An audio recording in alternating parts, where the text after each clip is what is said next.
Well, there are major security concerns tonight in Israel after a gruesome attack on a synagogue in Jerusalem yesterday. As new questions come over the president's choice of words right here in the hours after.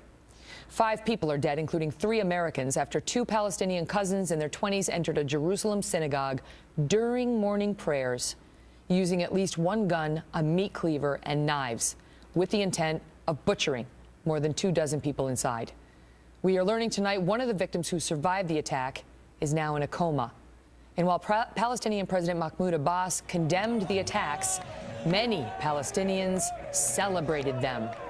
News cameras catching scenes of celebrations with some folks doing victory dances and waving flags, while others were seen, look at this, handing out candy and cookies and waving hatchets and guns in the air to mimic the attackers. President Obama reacted yesterday by saying both sides now have to work together. We condemn in the strongest terms these attacks. Secretary Kerry has spoken to Prime Minister Netanyahu. President Abbas has strongly condemned the attacks. Too many Israelis have died, too many Palestinians have died. And at this difficult time, I think it's important for both Palestinians and Israelis to try to work together to lower tensions and to reject violence. They both have to work together to lower tensions. Our next guest suggests that, contrary to the president's remarks, there's only one guilty party here.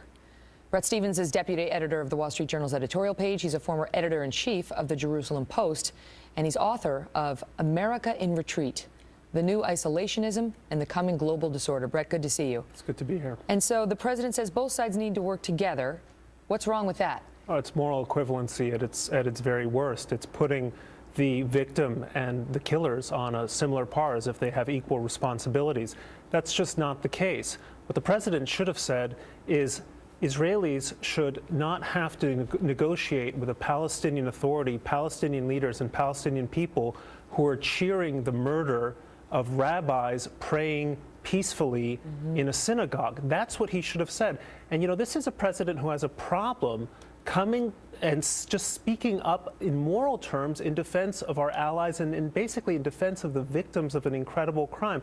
So this is really problematic. If you're an Israeli hearing this and you're saying to yourself, hang on, 5 people were just murdered, maybe 6, and all he can do is call for peace from call on both sides to show restraint, that's like losing sight of some basic moral realities here.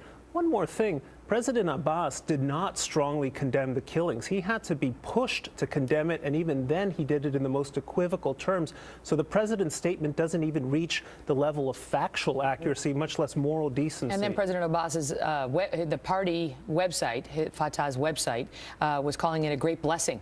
Right. The terrorist attack. So, I mean, yes, the words were spoken that he condemned it, but that is meaningless without the context of what else he said and has been saying. So why does our president do that? Right. And the context of a culture of Palestinian incitement to murder and violence that is pervasive in Gaza, in the West Bank, among the so-called moderates of Fatah, along with the more extreme elements like Hamas. And that's really what's at stake here. People talk about the settlements, the borders, the territories. Really, it's an issue of political culture within the Palestinians that is addicted to this kind of grotesque violence and an international community that shrugs its shoulder. Now, President Obama would like to play a role in brokering some sort of a peace.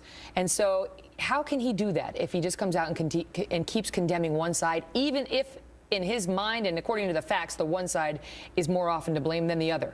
You know, they point to other incidents where the Palestinian teenager was murdered after the 3 Israeli students were kidnapped and murdered. You know, it's tit for tat over there. And so that's why the president says, well, there's been violence on both sides. No, but it's not tit for tat. It's not really. It's not. I mean, you can count on one hand incidents where Israelis were guilty of crimes like this. In fact, one is famous, 1994, Baruch Goldstein. I know his name. Almost every Israeli would know his name because it's one of the most revolting acts in the state of Israel. A Jewish terrorist went and murdered Muslim worshippers. But this is routine among the Palestinians, and there's a big difference between an Israeli society which condemns a Baruch Goldstein and Palestinians who celebrate it.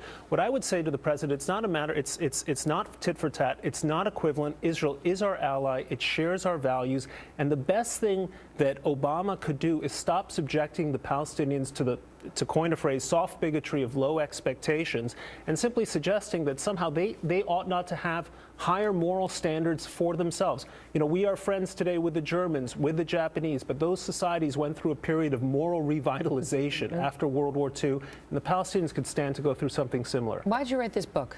Look, I wrote this book very simply because I think that the next crop, especially of Republican candidates for president, need a primer on what a strong, sensible, and sellable conservative foreign policy ought to be. Why the United States needs to be the world's policeman, but not its preacher. Why we need to be a country that enforces rules, enforces a decent world order, but doesn't try to heal crippled societies. Bret, good to see you. Good to be here. Up next.